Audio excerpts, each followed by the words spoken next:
Guys, and welcome back to another video. This is the Football Connect. I'm your host Sam, and we are back again with another one. So now this is just the confirmation video of week 1 of the Matchday Premier League, which is back. We are just in the week 1, people, and we have already seen a lot to talk about. Manchester City's Erling Haaland was introduced today, and he showed what he can do. Manchester United's new plan under Ten Hag has given mixed feelings to the fans. Arteta's mission to at least build a big and huge Arsenal shows some good signs in the beginning.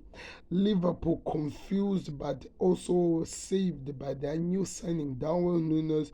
There is a lot to talk about concerning that. Tottenham Hotspurs' new project under Conte, the winning project has now begun, and trust me, Kulusevski is making it so much of a big thing. And on top of that, last but not least, Chelsea and Raheem Sterling goes to a well start. Cucurella seemed so good. So there's so much to talk about when it comes to the new season, and I'm gonna be covering the few things as I can so that we see where we could go with this. Before we go anywhere, guys, do me a favor, click the like button, subscribe to the Connect. That's the best way you support the Football Connect.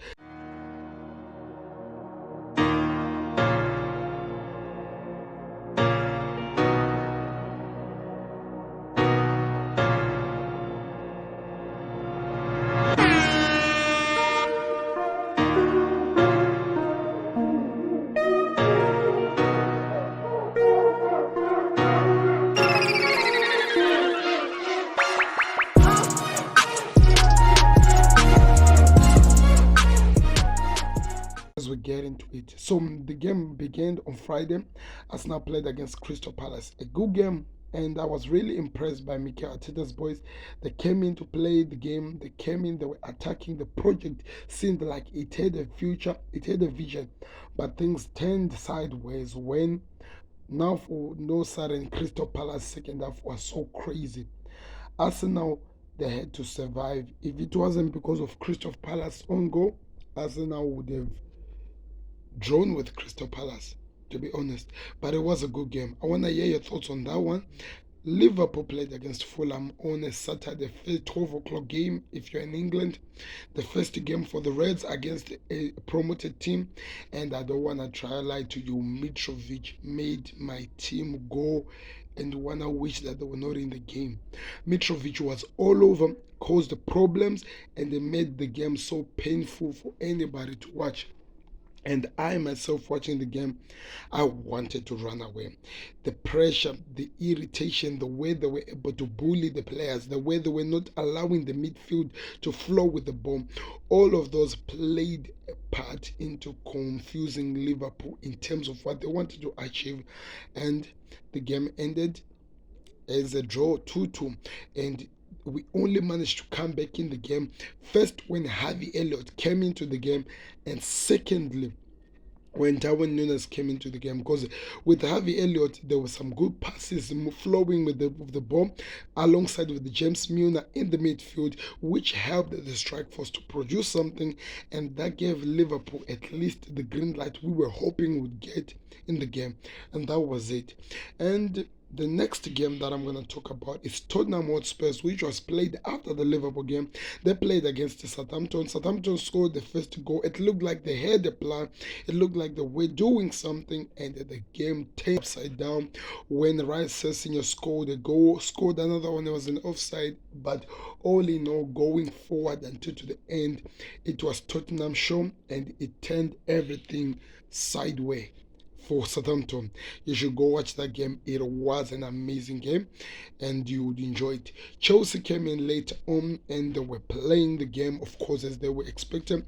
They didn't give some good shows in terms of how they were performing in the preseason, but all in all, they got the game to the end. That's the only thing I can say. They really didn't perform to a point where we can be smiling about it, but they got the game to the end, and I think that's all that matters in the end. But it was a good game. Then Today, Leicester City played against Brentford, finished 2-2. Leicester City didn't do any transfer news. Transfer window, they didn't sign anybody in this transfer. And it's been believed that they might even lose players. And they struggled today against Brentford. They were scoring. It was just confusion. But the interesting game that I want to talk about the most is Manchester United versus Brighton. Now, that was crazy. I have no idea what was happening in this team. Manchester United looked like it was the best team to beat in the preseason. They were playing like they were house on fire. They actually beat Liverpool by 4-0, and everyone went go crazy. They were celebrating that. But it looked like a different team. Maybe it was caused by the fact that one of the main strikers who was really making them flow properly in the preseason, Martial, was injured. Cristiano Ronaldo started on the bench. Did not look like he was there. Marcus Rashford could not even hit the go shot on target. Bruno Fernandes was hitting tough clocks of balls that were going all up, and I didn't even know what was happening in the game. And Brighton played so well. One guy called Gross made himself the man of the match, played like he was enjoying. And the worst part is this: United did not even score a goal. What a terrible start for Ten Hag.